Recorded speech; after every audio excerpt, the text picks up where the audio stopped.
Hey photographer, Jessica Whitaker here. I'm comparing the 85mm 1.2 RF lens from Canon up against its budget counterpart, the 85mm 2.0 RF lens. I've used these lenses on a Canon R5 camera that I've been borrowing from KEH, which is also where these two lenses are from. Let's begin with the price point because this is the determining factor for most photographers. The 85mm 1.2, if you bought it new from Canon, is $2,800. If you were to opt to buy this lens secondhand on KEH, then you're looking at $2,350 for like new condition. It jumps down even further in the bargain condition. If you don't mind some cosmetic wear and tear on the lens itself, it does not affect the picture quality, doesn't affect the glass. You could get it for about $1,950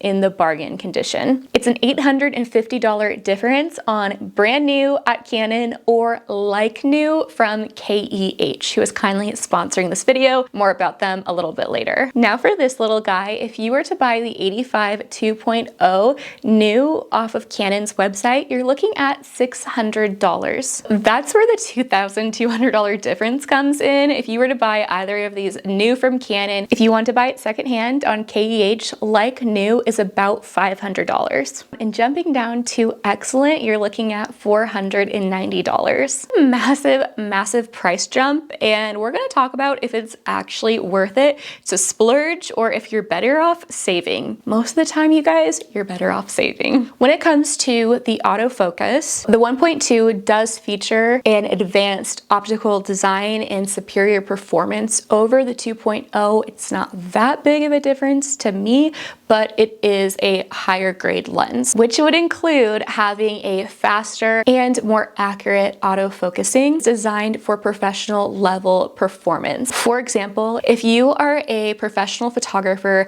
and let's say you photograph family portraits, it is very common to shoot during golden hour, to shoot wide open, because it's going to create the ultimate background subject separation that a lot of clients love, especially if they are going to be printing these photos out to hang on their wall or putting in an album. It's an aesthetic choice to shoot wide open, but it's very common with the family photographers for that dreamy effect. So when it comes to shooting during golden hour, the 1.2 does not miss a beat as long as your camera is all set up with the correct settings. When it comes to shooting in low light, the 1.2 is going to excel. However, the 2.0, you're still going to be able to get pretty images as long as you have a camera that can really crank up the ISO where you're not going to have too much noise, which most new cameras within the past couple of years have a good ISO capability. Autofocus is one thing that the RF 1.2 excels in the most,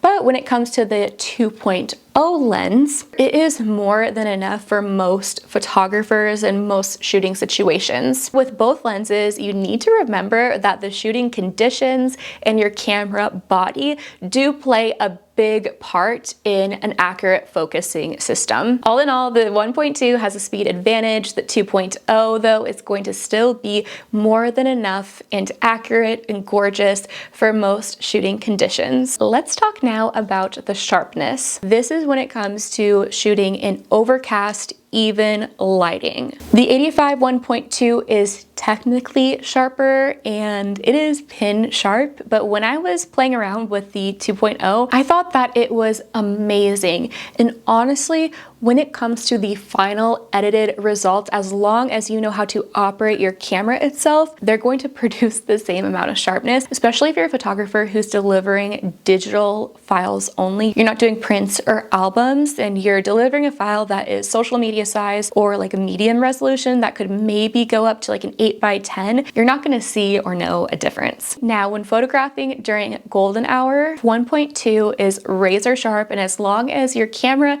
is all set up and you have the optimal settings set, you shouldn't miss a beat when it comes to focusing during that prime time golden hour where things can get a bit hazy and even hard for you to see as a photographer. And good news, the sharpness of the 2.0 was also excellent during peak golden hour.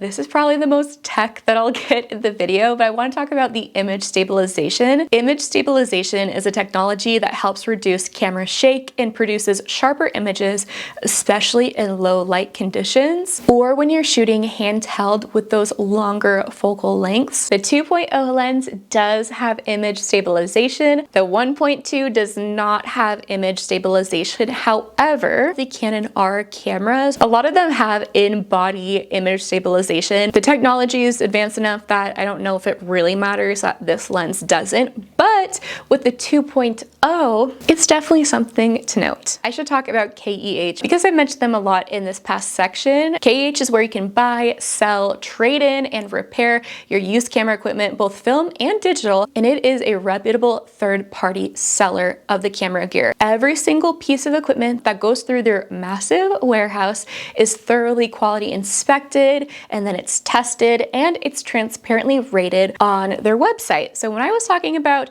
like new versus excellent versus bargain, there's a quality tier ladder on the website that every piece is graded. So if you're like me and you're always looking to spend as little money on camera equipment as possible, the bargain is what I go for because yes, there's gonna be wear and tear on the lens itself, but I am still able to produce just as good of an image as if I were to buy it like new, because there's nothing wrong with the glass or the picture quality whatsoever, but because it might be scratched up, dinged up, the paint might be coming off in some places, well, they can't sell that as like new, so of course it has to be cheaper. If you were to buy used on a third-party auction site or social media marketplace, you have no way of knowing if what is listed and what the seller is telling you is actually what you're going to get. But with KEH, you can trust that what you see on the website is exactly what you're going to get. If you're interested in checking out KEH, bookmark it for later. It's an amazing resource where you can save thousands of dollars. I'll have it linked down below as well as a coupon code to save when you shop. Let's talk about the size of the lenses and like the quality of the build. Honestly, I don't really care about the quality of the build so much as I do about the weight, because of course the 2.0 lens, it's cheaper by $2,200.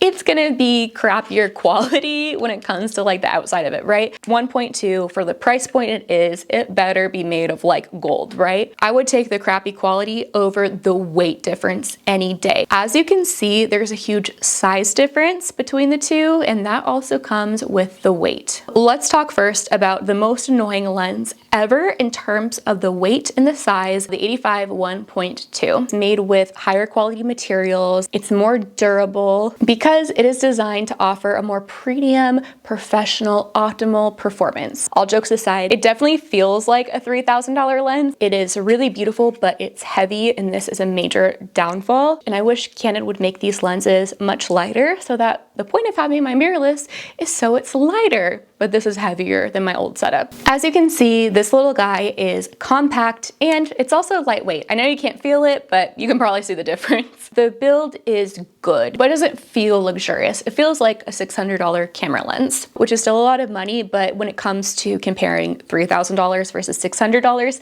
this definitely feels like the lower tier. Because of the size, the weight, the tininess of it, this would be a great travel lens if you've packed a zoom on your trip, but you might have a photo shoot or two and you don't want to use a zoom lens with a higher aperture. For me, my zoom lens that I bring on trips, it's about 15 years old. I've done a video on it. I'll link it on the iCard and down below, but it only goes down to 4.0. And there are times where I'm like, oh, I wish that I had more range with my aperture. Bringing the 1.2, how heavy and large it is, it's just not very practical for me when I'm packing light and it's just for like a for fun photo shoot, trade for print with a model or something like that. But this little guy, I can just throw in my bag and it doesn't make a difference. Now it's time for the sample images. YouTube video quality is not the best for showing accurate image quality, so I will have a blog post linked down below.